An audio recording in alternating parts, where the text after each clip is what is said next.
আসসালামু আলাইকুম। জান্নাত আইরিন কুক অ্যান্ড কেয়ার চ্যানেলে সবাইকে স্বাগতম জানাচ্ছি। আশা করছি সবাই ভালো আছেন।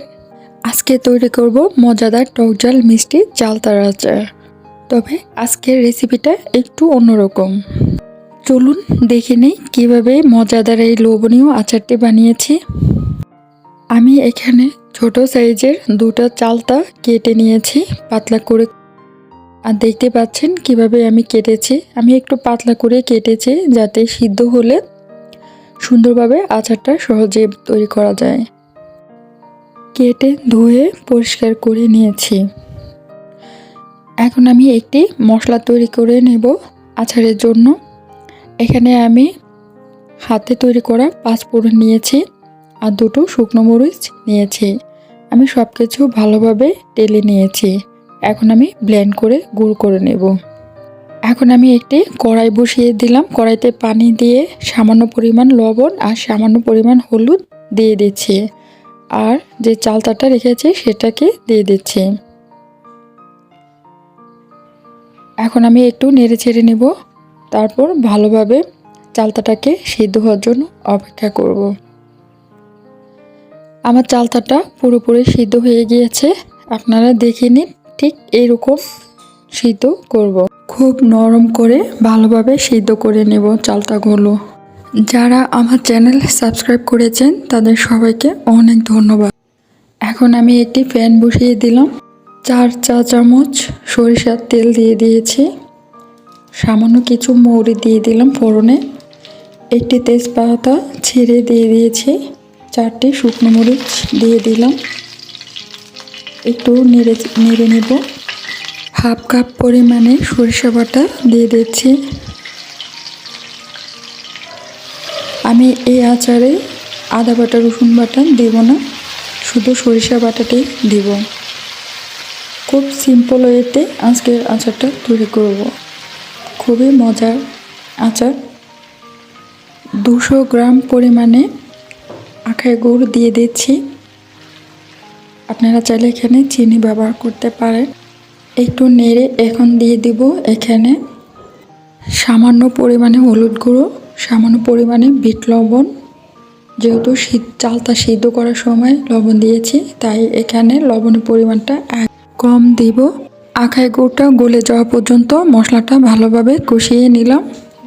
এরপর সিদ্ধ করা চালতাটা দিয়ে দেব। যারা আমার চ্যানেলটি সাবস্ক্রাইব করেছেন তাদের সবাইকে অসংখ্য ধন্যবাদ। আর যারা নতুন আসছে তারাও প্লিজ আমার চ্যানেলটি সাবস্ক্রাইব করবেন। আর ভিডিওটি দয়া করে ফুল ওয়াচ করবেন, তারপরে সাবস্ক্রাইব করবেন। তা না হলে সাবস্ক্রাইব কেটে নিয়ে যায়। আর আমি চালতা দিয়ে ভালোভাবে নেড়ে ছেড়ে নিলাম। এখন আমি এখানে ভিনেগার দিয়ে দিচ্ছি। আর দিয়ে দিচ্ছি কালার, সামান্য পরিমাণে ফুড কালার দিয়েছি। খুবই সামান্য দিতে হবে। তারপর ভালোভাবে কালারটা মিশিয়ে নেব চালতার সাথে। বেশিরভাগ চালতা যখন আমরা কিনে খাই সবগুলো চালতার মধ্যেই কিন্তু একটু কালার ব্যবহার করা হয়। তাই আজকে রেসিপিতে আমি সামান্য পরিমাণে কালার ব্যবহার করেছি। আর কালারটা দেওয়াতে আচারের কালারটা সম্পূর্ণ চেঞ্জ হয়ে গিয়েছে।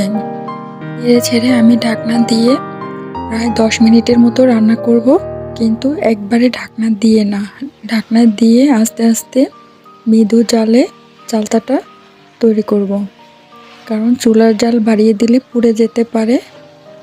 আর ঘন ঘন নাড়তে হবে।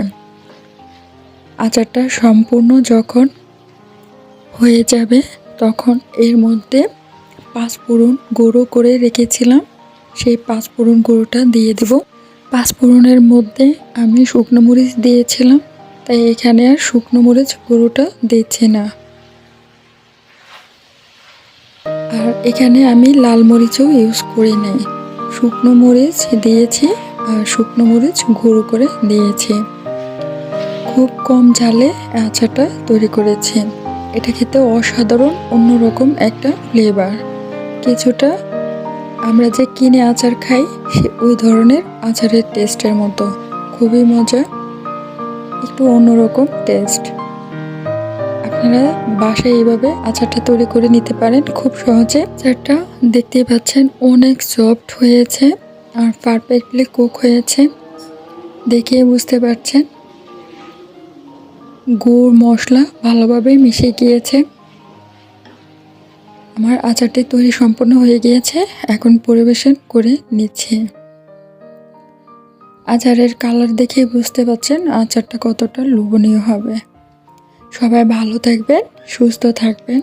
ভালো লাগলে ভিডিওতে প্লিজ একটি লাইক দেবেন। আল্লাহ হাফেজ।